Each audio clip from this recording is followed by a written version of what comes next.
আমি আজকে কয়েক পদের সবজি দিয়ে মিক্স সবজি তৈরি করব। প্রথমে আমি একটা কড়াইয়ের মধ্যে হালকা পানি দিলাম।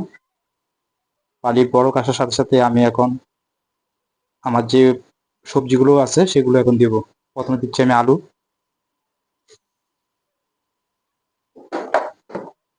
তারপর হলো গাজর,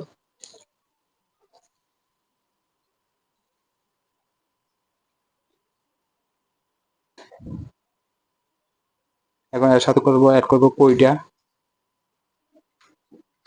তারপরে দেবো হলো পেঁপে,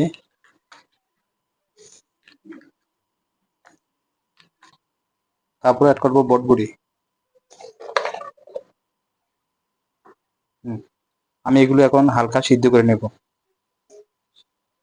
এখন আমার সবজিগুলো সিদ্ধ হয়ে গেছে। এখন আমি কড়াইতে তেল দিলাম। এখন আমি সম্বার দিব। তেলের সাথে আমি আস্তা কয়েকটা জিরা দিলাম।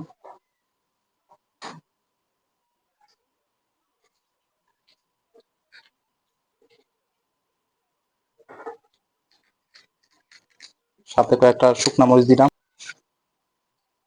আমি এই সবজির সাথে কিছু চিংড়ি মাছ অ্যাড করব।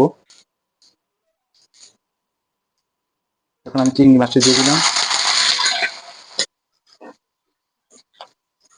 আমি চিংড়ি মাছটি একটু ভাজি করে নিলাম। এখন আমি এর সাথে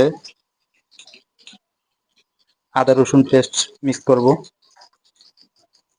1 চামচ রসুন,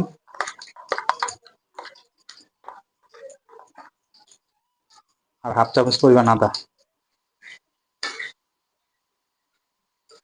আমি এখন একটু ভেজে নিব আদা রসুনের গন্ধটা যাওয়ার জন্য।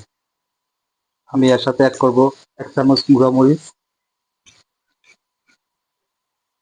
আর 1 চামচ হলুদ।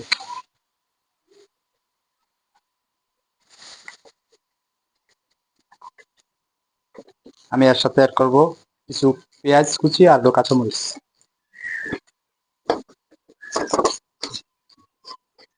এখন আমি এর সাথে কিছু জিরা গুঁড়ো অ্যাড করব। এখন আমার চিংড়িগুলো কষানো হয়ে গেছে। এখন আমি এর সাথে সবজিগুলো অ্যাড করব, আগে থেকে সিদ্ধ করা।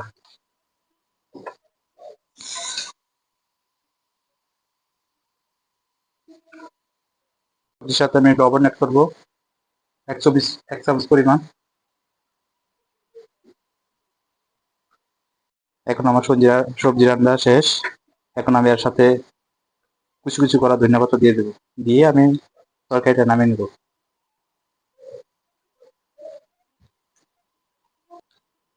আমার সবজি রান্না শেষ। আর আপনারা যারাই আমার ভিডিওটা দেখবেন, লাইক বা কমেন্ট করবেন এবং আমার রান্নার রেসিপিগুলো কেমন হয় তা কমেন্ট করে জানাবেন। সবার কাছে অনুরোধ রইল।